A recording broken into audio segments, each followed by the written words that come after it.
இந்த இடத்துக்கு போனா உலகத்துல இருக்கிற பல இடம் மட்டும் இல்லாம இல்லாத இடத்தையும் பாத்திரலாம். அப்படி என்ன இடம்னு கேட்டீங்கன்னா டிஸ்னி பார்க் தான். உள்ள போய் பார்த்தா தண்ணி வச்சு நம்ம என்னங்க பண்ணுவோம்? குளிப்போம், குடிப்போம், மிஞ்சி மிஞ்சி போனா ஓட வைக்கலாம், இங்க ஆட வைக்கலாம், பாட வைக்கலாம். எவன்டா அதெல்லாம் பண்றதுன்னு கேட்டா ரெட் ஷர்ட் போட்ட மோனா. அது நானா? அப்படிலாம் ஏறாத, யாராவது சொல்ல போறாங்க. கத்து ஏன் கத்து இப்படி பண்ற? எங்க வந்தாலும் குரங்கு மாதிரியே வேலை பண்ற. தண்ணியில கையை வச்சு மியூசிக் போட முடியுது. கையை எவ்வளவு ஹைட்டுக்கு தூக்குனாலும் உன்னை தொடரேன் பாருன்னு தண்ணி தாவி வருது பாருங்க. கையை விடுங்க, கை எடுறா.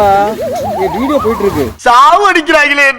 பசங்க கூஃபியோட போட்டோ எடுத்துட்டானுங்க. அது பாத்தீங்கன்னா 6 அடி உயரம் இருக்கு. சரி நம்ம மேட்சிங்கா ட்ரெஸ் போட்டுட்டு மினியோட போட்டோ எடுக்கலாம்னு பார்த்தா அது கூட மேக்ஸா தாங்க இருக்கு. நம்ம தான் வளரணும் போல இருக்கு. அடுத்த நாள் அனிமல் கிங்டம் போனா ஜுராசிக் பார்க் போய் டைனோசரை பார்த்துட்டு, நேபாள் ஹிமாலயன் ரைட்ஸ்ல போய் எட்டிய பார்த்துட்டு, கிளிமாஞ்சரோ சஃபாரில பறவை, விலங்கு, ஊர்வனன் அனைத்தையும் பார்த்துட்டு, அவதாரோட பாண்டோரா லேண்ட்ல காலை வச்சா அந்த மரம் மட்டும் இல்லங்க, நாவி ரிவர் ரைட் போய் அவங்களோட ஃபுல் லேண்டையும் எக்ஸ்ப்ளோர் பண்ண முடிஞ்சிச்சு. கீழ இருந்து மட்டும் இல்லங்க, இக்ரான் மேல பறந்துகிட்டே பேர்ட் ஐ வியூல பார்க்க முடிஞ்சது. அது பெஸ்ட் எக்ஸ்பீரியன்ஸ் எவர்னு சொல்லலாம். ஹாலிவுட்ல இண்டியானா ஜோன்ஸோட டூப் ஃபைட்ட டூப் இல்லாம லைவ்லயே பாத்துட்டோங்க.